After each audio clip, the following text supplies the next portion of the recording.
Saya pikir cukup sampai di sini. Mudah-mudahan yang kita kaji bermanfaat. Disebutkan di dalam buku ini tentang pengertian akidah yang lain yang dipakai oleh sekte yang lain. Benar atau tidak? Enggak benar. Saya jelaskan pengertian istilah orang ketika menyebutkan tentang akidah seperti apa? Metafisika atau tasawuf atau yang lain. Selama bertentangan dengan akidah nggak bisa dipakai itu. Dan tasawuf nggak ada dalam Islam, nggak ada. Para ulama ketika menyebutkannya semua menyebutkannya dengan sifatnya celaan. Karena apa? Awalnya tarekat itu awalnya bid'ah, akhirnya zindik. Awalnya bid'ah, mereka adakan cara tertentu. Tapi akhirnya zindik. Rata-rata mereka kalau sudah sampai kepada hakikat ma'rifat, mereka sholat nggak? Nggak sholat, nggak puasa, zindik. Awaluhu bid'ah wa akhiruhu zindik. Ada buku-buku yang membahas tentang masalah ini. Panjang ya, tentang al-fikr sufi, pemikiran sufi. Kemudian juga sejarah tarekat sufi, ya banyak dibahas oleh para ulama tentang masalah ini. Kalau tadi disebutkan tentang orang yang cium tangan, sampai kadang-kadang cium kaki kepada kiai atau habib. Ini nggak benar, nggak boleh. Dia ingin tabaruk, cium tangannya ustaz tabaruk. Supaya apa? Dapat barokah. Nggak boleh. Tapi bagaimana kalau sebagai penghormatan kepada orang tua dia cium tangan? Boleh. Sekedar ihtiram karena sudah terbiasa seperti itu. Tapi kemudian dengan istilah tabaruk ini nggak dibenarkan. Mencari barokah supaya selamat. Bagaimana kalau di negara ini tidak berhukum dengan hukum Allah? Ya kita berusaha untuk menegakkan hukum ini sesuai dengan hukum Allah. Sekarang saya mau tanya kepada antum. Untuk menegakkan hukum Allah itu berlaku untuk pemerintah saja atau berlaku juga untuk kita? Saya ulangi lagi. Perhatikan. Menegakkan hukum Allah apakah berlaku untuk pemerintah saja atau untuk kita? Untuk semuanya. Sekarang kalau untuk semuanya, yang kita mulai dari mana? Dari pemerintah atau dari mana? Dari kita dulu. Ketika orang mengatakan, ini pemerintah togut, pemerintah ini kafir. Antum mengatakan togut, kafir, manfaatnya apa? Gak ada manfaatnya. Kita sudah tahu bahwa hukum ini tidak melaksanakan hukum Islam. Tidak melaksanakan syariat Islam. Di negara ini melaksanakan syariat Islam atau tidak? Tidak. Tapi kita gak mengkafirkan. Karena apa? Karena kebodohan, karena kejahilan dan yang lainnya. Sekarang untuk bisa merubah itu, bagaimana kita merubahnya? Dari mana kita mulai? Dari kita dulu. Kepada orang yang tadi nuding-nuding itu, pemerintah togus, mulai dari dulu dong. Allah mengatakan, innallaha la yughayyiru ma biqaumin hatta yughayyiru ma bi anfusihim. Allah nggak akan merubah satu kaum sampai mereka merubah apa yang ada di diri mereka. Dia sudah berhukum dengan hukum Allah belum dalam rumah tangganya? Sudah belum dia berhukum dengan hukum Allah? Kadang-kadang yang nuding-nuding itu dia nggak berhukum dengan hukum Allah dalam rumah tangganya. Dia jaga nggak diri dan anaknya dari api neraka? Itu dulu. Bagaimana kalau kita sudah tahu dakwah yang hak ini kita dakwakan di masyarakat? Yang kita tahu kita dakwakan dulu untuk siapa? Untuk diri kita, keluarga. Ya ayyuhalladzina amanu qu anfusakum wa ahlikum nar. Wahai yang beriman, jaga diri kamu, keluarga kamu dari api neraka. Kita dulu mulai. Jangan kita dakwakan masyarakat. Urusan masyarakat, urusan umat, tanggung jawab siapa? Para dai, para ustadz, para ulama, tanggung jawab mereka. Adapun kita yang baru ngaji, baru belajar dulu yang benar kita. Belajar sampai kita paham tentang akidah yang benar ini. Antum baca ini buku syarah akidah. Sampai tamat, ulangi lagi, baca lagi buku-buku yang lain yang bermanfaat. Supaya kita paham tentang agama ini. Jangan baru tahu satu sudah dakwah ke masyarakat. Jadi kita harus berusaha bagaimana mendakwakan untuk diri kita dulu dan keluarga. Bagaimana pendapat kalau ada dai-dai yang bergaul dengan firqah-firqah yang sesat? Nah bagaimana kita bergaul dengan firqah yang sesat? Ya nggak bisa. Kita dakwakan iya, tapi duduk dengan ahlul bid'ah, duduk bergaul dengan mereka. Nggak boleh. Kita nggak boleh jadikan teman sahabat karib kita dari ahlul bid'ah. Nggak boleh. Orang kafir pun nggak boleh. Kata Nabi SAW, almar'u ala dini khalili falyanzur ahadukum man yukhalil. Agama seorang tergantung dari siapa? Temannya. Hendaklah dia perhatikan kepada siapa dia berteman. Kemudian juga Nabi bersabda SAW, hadis ini Hasan, Nabi juga bersabda, la tusahib illa mu'minan. Jangan kalian bergaul, bersahabat, kecuali orang yang beriman saja. Ahlul bidah, para ulama jaga jarak, sampai mereka adakan batas dengan besi. Gak mau ketemu dengan ahlul bidah, sampai begitu. Sampai mereka juga mentahdir tokoh-tokoh ahlul bidah. Bukan jadikan sahabat, bukan teman, jangan. Nanti ngerusak iman kita, ngerusak akidah kita, ngerusak agama kita. Dan paling tidak nanti kita akan membenarkan apa? Membenarkan apanya? Bid'ahnya mereka. Karena kan sohib, teman, masa kita tegur? Ya kita bilang ya nggak apa-apa lah kamu berbuat bid'ah. Salah nggak itu? Salah. Awalnya nggak apa-apa. Besok-besok ente kan sohib sama ana. Ana ini perlu bantuan nih untuk acara bid'ah. Gimana? Ya ana bantu deh. 2 sudah dosanya. Yang ketiga, ana perlu orang ini untuk ikut di dalam acara ini. Ya ikut dalamnya. Akhirnya gimana? Jadi pendukung bid'ah dia. Yang tadinya dia di luar, akhirnya jadi apa? Jadi ahlul bid'ah. Gak gampang. Para ulama terdahulu, di sini ada, di buku ini ada. Bagaimana sikap ahlu sunnah kepada ahlul bid'ah ada di buku ini. Ini termasuk bagian daripada ayat yang tadi yang awal saya sebutkan. Wajtanibut taghut. Jauhkan firqah-firqah yang sesat. Termasuk dari wajtanibut taghut. Bagaimana kalau kita berada di masjid, di lingkungan kita yang masih bermacam-macam. Kemudian kita panggil ustadz sunnah. Tetapi mereka protes. Nah bagaimana yang seperti ini? Ya memang kita perlu punya masjid kita ini. Masjid sunnah. Kalau kita lihat setiap tahun yang dibangun masjid mana? Masjid yang pengurusnya ahlul bid'ah. Masjid sunnah belum kelihatan. Mesti antum yang sekian banyak ini coba beli tanah bangun masjid. Masjid yang besar. Masjid sunnah. Mesti ada banyak orang-orang kaya di Surabaya ini yang bisa untuk bangun masjid. Kenapa enggak kita bangun masjid? Sehingga kita enggak dihinakan oleh ahlul bid'ah, enggak dihinakan juga oleh yang lain. Tiap kita mau minjam masjid, enggak boleh. Diusir. Tiap masjid, katanya kalau kita punya masjid sendiri yang besar, kita punya izzah dan bisa mendakwakan dakwah tauhid. Ganjarannya besar bagi orang-orang menyumbang itu. Orang membangun masjid dibangunkan oleh Allah apa? Rumah di sorga. Man bana lillahi masjidan bana Allah lahu baitan fil jannah. Barang siapa yang bangun masjid karena Allah, Allah bangunkan rumah di sorga. Maka itu berlomba-lomba coba supaya bisa bangun masjid. Tapi bukan minta di jalan-jalan ya. Nggak boleh minta di jalan-jalan itu. Di jalan-jalan umum minta nggak boleh. Datangin orang-orang kaya berapa orang, ayo kita bangun masjid sama-sama. Insya Allah terbangun.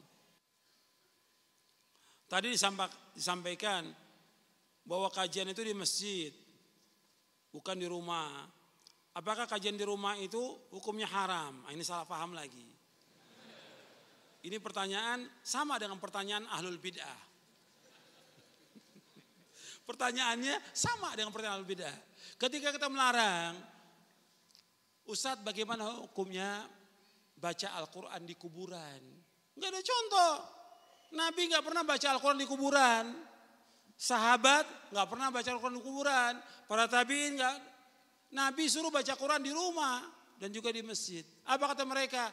Salafiyin melarang kita baca Al-Quran. Sama dengan Ahlul Bidah tadi pertanyaan itu. Sama dengan Ahlul Bidah. Ahlul Bidah bilang Salafiyin melarang kita. Saya ambil contoh lagi. Ketika kita jelaskan bahwa perayaan Maulid Nabi nggak ada contoh. Ada nggak contohnya? Enggak ada contoh perayaan Maulid Nabi.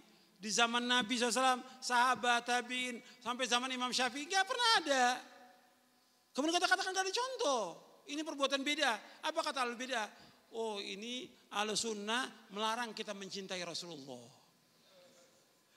Betul enggak seperti itu? Ini orang-orang Wahabi ini melarang kita mencintai Rasulullah. Mencintai Rasulullah hukumnya apa? Wajib. Wajib mencintai Rasulullah. Tapi bukan mengadakan perayaan Maulid. Paham nih? Banyak ahlul bidah seperti itu. Ya. Seperti kita melarang orang untuk tahlilan. Kata mereka apa? Kita nggak boleh baca la ilaha illallah, nggak boleh. Sama kelompok Wahabi kata mereka. Jadi yang kita katakan tahlilan nggak ada contohnya. Nggak ada contoh. Nggak ada. Dilihat dimanapun nggak ada. Bahkan Imam Syafi'i pun nggak pernah melakukan. Tanya kepada kiainya, mana contohnya tahlilan itu. Apa jawaban kiainya? Memang orang-orang salaf itu melarang kita baca la ilaha illallah. Padahal la ilaha illallah itu harus terus kita ucapkan. Tapi begitulah jawabannya dari ahlul bidah. Sekarang kita ngikut nih. Saya katakan ngaji itu di masjid, bukan di rumah. Apa di rumah diharamkan? Karena antum lihat, maslahat di masjid dengan di rumah, maslahatnya di mana? Kan kita dikasih akal yang waras. Iya, disuruh berpikir. Ini masjid, antum lihat kan yang datang banyak ini masjid. Semua orang bisa datang. Tapi kalau di rumah, nggak enak kan orang. Saya nggak diundang, masa saya mau datang? Tadi dianggap saya pengen makan lagi di rumah itu. Iya nggak? Akhirnya apa? Yang datang khusus orang-orang kaya saja. Yang miskin ditinggalkan. Sama seperti orang, ada tren sekarang ngadakan pengajian di hotel-hotel. Kenapa harus di hotel? Bayar lagi 4 juta. Ada yang bayar 6 juta. Ini sudah membuat kasta baru ini. Nabi aja dilarang ketika Nabi mau dakwah kepada orang-orang musyrikin Mekah. Mereka berikan syarat. Kata mereka, jauhkan dulu tuh yang miskin-miskin. Sa'ad bin Abi Waqqas, Bilal dan yang lainnya. Allah turunkan ayat. Dilarang Nabi. Allah turunkan ayat. Jangan kamu usir mereka. Wala tadul ladzina da'una rabbahum bil ghadwi wasyurina wajah. Jangan kamu usir mereka. Dilarang oleh Allah. Nah, dijelaskan oleh para mufassirin, kita harus mendekat kepada kaum muslimin. Doa kita di waktu malam, Nabi berdoa mencintai siapa? Orang kaya atau orang miskin? Wa hubbal masakin, cinta kepada orang miskin. Kalau di rumah yang jalan kaki, yang enggak punya kendaraan, malu. Yang datang semua pakai mobil, pakai motor. Jadi itu yang diperhatikan. Maslahat di masjid atau maslahat di rumah? Di masjid. Kalau di rumah, orang rumahnya nanti juga akan apa? Sibuk dia. Yang milik rumahnya sibuk. Kalau dia sibuk, dia enggak memperhatikan kajian. Maka saya sering ingat, panitia pengajian duduk di majelis. Jangan sibuk sendiri, karena dia juga harus dapat manfaat ilmu. Harus duduk catat dia sama. Kalau di rumah, udah sibuk. Atau sebagian di rumah, kajian di rumah, pakai makan apa tidak? Ada yang pakai makan. Kalau sudah ngaji, makan, yang kuat apanya? Makannya. Bukan ngajinya. Jadi selama 10 tahun ngaji, yang dapat apanya? Makan. Coba deh, saya ngajak berpikir yang waras. Gitu. Jadi jangan langsung diambil, kalau gitu Ustadz mengharamkan. Loh antum kok gak berpikir? Sama jawaban antum dengan ahlul bid'ah nanti itu. Berkaitan dengan kuburan Nabi Muhammad SAW dikuburkan di rumahnya Aisyah. Bagaimana? Memang pesannya demikian Nabi. Nabi gak mau. Nabi dan nabi-nabi sebelumnya alaihissalam kalau meninggal dikuburkan di tempat di mana meninggal. Nabi takut kalau ditampakkan kuburannya akan disembah oleh manusia. Maka untuk Nabi aja khususnya di rumahnya. Kemudian wasiat sahabat Abu Bakar dan Umar wasiatnya minta di situ. Dikuburkan oleh para sahabat, sepakat para sahabat semuanya. Gak ada yang menolak tentang itu. Makanya Nabi dengan 2 sahabatnya di situ dikuburkan. Tapi ini memang wasiat yang seperti ini. Artinya Nabi gak mau dikuburkan. Nabi udah ingatkan kepada umatnya menjelang wafat. Allahumma la taj'al qabri wathanan yu'bad. Ya Allah, jangan kau jadikan kuburanku sebagai berhala yang disembah. Nabi terus ingatkan. Supaya gak jadi berhala yang disembah nantinya. Bagaimana doa supaya kita istiqomah? Kemarin sudah dibahas ya. Dan ada doanya. Ada di buku itu, di buku istiqomah yang kemarin kita bahas. Doanya ya muqallibal qulub tsabbit qalbi ala dinik. Ya Allah yang membolak-balikan tetapkan hati kalau. Ada di buku itu. Ada 4 doa saya tulis di situ. Antum coba lihat lagi bukunya, antum hafalkan. Apabila ulil amri banyak kebijakan yang merugikan umat Islam, bagaimana? Ya sabar. Nabi ketika menyebutkan nanti ada penguasa-penguasa ulil amri yang menyalahi syariat Islam, Nabi suruh apa? Sabar, sabar dan sabar. Makanya kalau kita lihat pertumpahan darah dari zaman dahulu sampai sekarang, karena mereka tidak sabar kepada siapa? Kepada ulil amri, gak sabar. Awalnya demo, kemudian memberontak. Akhirnya apa? Pertumpahan darah yang tidak pernah terhenti. Sampai sekarang. Disuruh sabar. Suruh sabar. Bagaimana kalau seorang ulama, dia membolehkan suatu, padahal tidak boleh. Padahal dia mengerti. Yang kita ikut dia atau dalil? Dalil. Dan itu ada seperti itu. Ada. Kan di dalam Islam juga Nabi pernah menyebutkan ulama-ulama yang bagaimana? Ulama su. Ulama yang berada di tepi jurang jahanam kata Nabi. Kulubnya, hatinya kulubus syayatin kata Nabi. Hatinya hati setan kata Nabi mereka itu. Ulama-ulama yang berada di tepi jurang jahanam. Yang hatinya mereka hatinya setan. Orang yang menyambut panggilan mereka dimasukkan ke neraka jahanam oleh Allah Taala. Nabi juga bersabda dalam hadis yang sahih, inna akhwafa ma akhafu ala ummati ala imatal mudillin. Sesungguhnya yang paling aku takut adalah umatku imam-imam yang menyesatkan. Nabi takut. Nabi juga takut kepada apa? Yang paling aku takut umatku kullu munafiqin alim lisan. Munafik-munafik yang pintar ngomong. Nabi takut itu. Jadi kita jangan ikut, yang kita ikut dalil.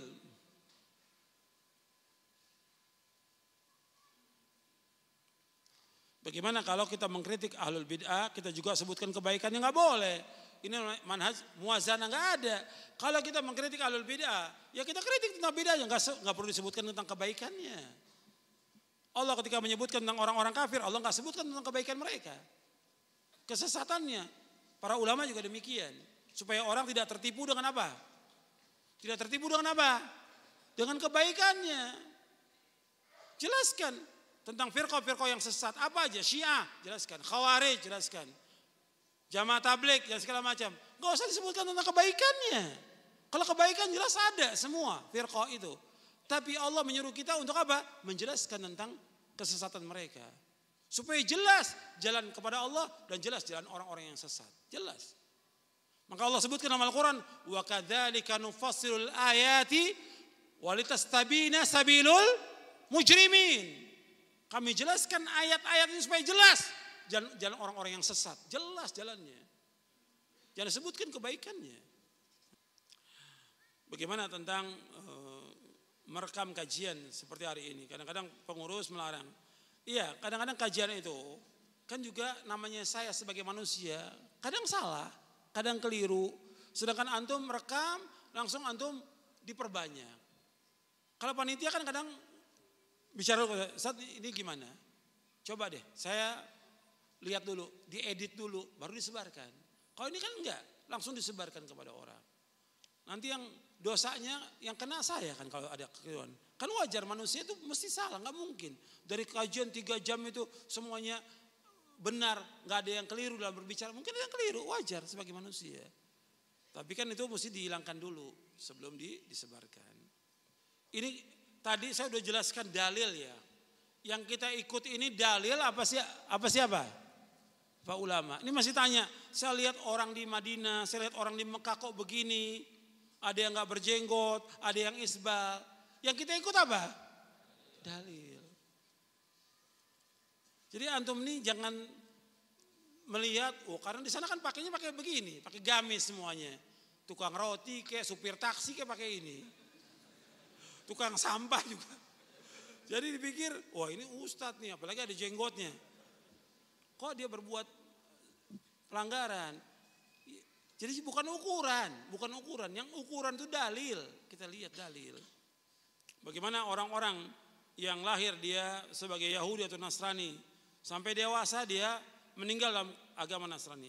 Ya orang yang mati dalam keadaan dia beragama Nasrani atau Yahudi, tempatnya di mana? Neraka. Jelas nas Al-Quran menyebutkan demikian.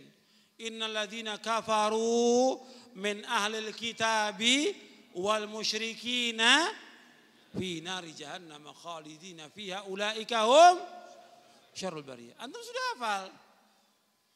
Sesungguhnya orang-orang kafir dari ahlul kitab. Ahlul kitab ini siapa?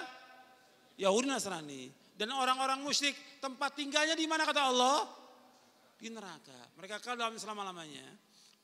Neraka itu sejak-sejak tempat kembali. Kalau ada masalah yang dipertentangkan di antara kita dan juga ahlul bid'ah, bagaimana? Ya tadi sudah sebutkan ayat dalam surah An-Nisa ayat 59. Fa in tanaza'tum fi syai'in farudduhu ila Allah Rasul. Kembalikan kepada Allah Rasul. Jadi enggak ada ini khilafiyah, enggak dalilnya ada atau tidak. Kalau enggak ada, kalau dalilnya dhaif enggak boleh kita pakai sebagai hujjah. Perbedaan antara Ahlus Sunnah wal Jamaah dengan Asy'ariyah berkaitan dengan masalah usul furu. Ya masalah usul berkaitan dengan tauhid uluhiyah, berkaitan juga dengan tauhid al-asma wa sifat. Itu ada dibahas oleh para ulama, perbedaan antara Ahlus Sunnah dan Asy'ariyah. Di sini juga ada sedikit saya jelaskan di sini.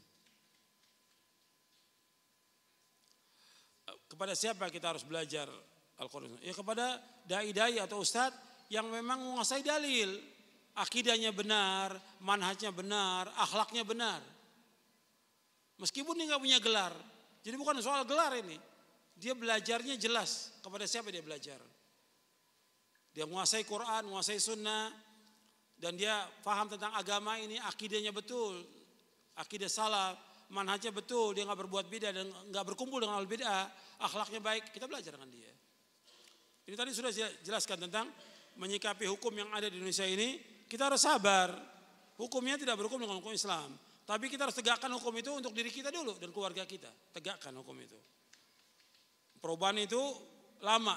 Di sini ada di buku ini. Tentang bagaimana menegakkan hukum dan syariat Islam ada di buku ini. Di Syarah Aqidah Ahlussunnah wal Jamaah. Antum bisa baca nanti. Bagaimana kalau orang atau dakwah seperti yang terjadi di Jawa ini, orang berdakwanya menggunakan nyanyian, musik dan lainnya. Enggak boleh dalam Islam. Karena musik hukumnya haram dalam Islam. Diharamkan oleh Allah dalam Al-Quran, diharamkan oleh Nabi SAW. Di dalam sunnah yang sahih. Saya sebutkan di buku hukum musik, lagu dan nasyid dalam syariat Islam. Ada saya jelaskan. Dalil-dalilnya dari Quran, sunnah, kemudian juga athar para sahabat, dan juga penjelasan para ulama.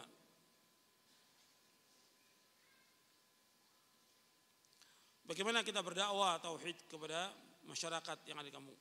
Ya kita, kalau antum memang seorang dai, antum dakwah dengan cara yang baik. Ya dimulai dengan tauhid tetap, sebagaimana para nabi dan rasul mulai dengan tauhid. Jelaskan tentang indahnya agama Islam, jelaskan tentang kewajiban bertauhid kepada Allah. Bagaimana kita mengajak keluarga, orang tua yang masih berbuat syirik dan bid'ah. Ya harus sabar kita. Sebab untuk merubah sekaligus nggak mungkin. Kan perubahan itu bertahap. Dan kita juga cara mendakwakan kepada orang tua ya dengan lemah lembut, dengan sabar. Karena mereka juga untuk merubah kebiasaan yang sudah puluhan tahun sulit. Kita alhamdulillah dikasih oleh Allah hidayah. Begitu kita tahu tentang sunnah, kita ikut. Kan nggak semua orang bisa seperti itu. Maka kita bersyukur kepada Allah, dapat hidayah langsung kita bisa laksanakan. Tapi belum tentu orang tua kita, belum tentu juga masyarakat kita. Maka kita harus sabar. Dan doakan mereka dengan kebaikan. Doakan agar Allah memberikan petunjuk kepada kedua orang tua kita. Memberikan petunjuk kepada saudara kita. Memberikan petunjuk kepada sanak kerabat. Agar mereka dapat hidayah dari Allah. Bagaimana menjawab yang mengatakan dakwah salafiyah merasa paling benar. Ya memang dakwah salafiyah dakwah yang benar. Paling berhak untuk masuk surga. Emang kita semuanya pengen masuk surga. Tanya kepada dia, antum pengen masuk surga apa enggak? Tanya kepada orang itu. Antum mau masuk surga apa enggak? Mau, ya ikuti Al-Quran wa sunnah al-fahmi salaf. Wajib. Dasarnya Quran sunnah. Ini syubhat-syubhat kepada orang-orang yang tidak punya ilmu. Termasuk juga para da'i yang enggak punya ilmu. Da'i-da'i juga banyak yang enggak punya ilmu. Cuma pintar apa? Ngomong. Asbun, asal bunyi. Bagaimana kalau ada orang yang dia berpegang pada Quran saja, mengingkari sunnah? Ibaratnya apa? Ingkar sunnah. Kalau ingkar sunnah gimana hukumnya? Kafir. Orang Quran sunnah yang wajib diikut. Nasa jelas. Di Quran maupun di sunnah. Jadi banyak pemahaman aliran banyak sekali itu. Dia juga bagaimana dia beribadah kepada Allah kalau dia nggak berpegang pada sunnah. Sholatnya gimana sholatnya? Ada nggak di Quran sholat subuh 2 rakaat, zuhur 4 rakaat? Nggak ada di Quran. Caranya gimana? Berarti nggak sholat dia. Kalau dia cuma pakai Qurannya, ingkar sunnah, kafir. Bagaimana kita membantu kaum muslimin yang ada di Indonesia dan juga di luar? Ya kaum muslimin wajib kita bantu dengan apa yang kita mampu untuk bantu. Paling kita doa. Kalau kita mampu dengan uang, ya cari jalur yang resmi dan betul-betul membantu kaum muslimin yang ada di luar yang betul-betul membutuhkan bantuan kita. Bagaimana kalau keluarga, saudara kita masih melakukan perbuatan bid'ah? Kita sudah beritahu, kita sudah ingatkan apa yang harus kita lakukan. Harus sabar. Sabar. Gitu. Masa kita mau putuskan silaturahmi dengan saudara? Ya tidak bisa. Sudah kita putuskan. Sabar, terus diingatkan, didoakan agar Allah memberikan hidayah kepada mereka. Tapi nggak boleh kita bantu dalam bid'ahnya, nggak boleh. Dalam perbuatan bid'ah nggak boleh kita bantu. Saya pikir cukup sampai di sini kajian kita. Mudah-mudahan bermanfaat dan dapat kita amalkan. Dan antum jangan lupa baca buku itu, ulangi lagi, baca lagi supaya antum mendapatkan manfaat. Mudah-mudahan pengajian yang kita kaji ini mendapatkan manfaat, mendapatkan rahmat, mendapatkan barokah dari Allah.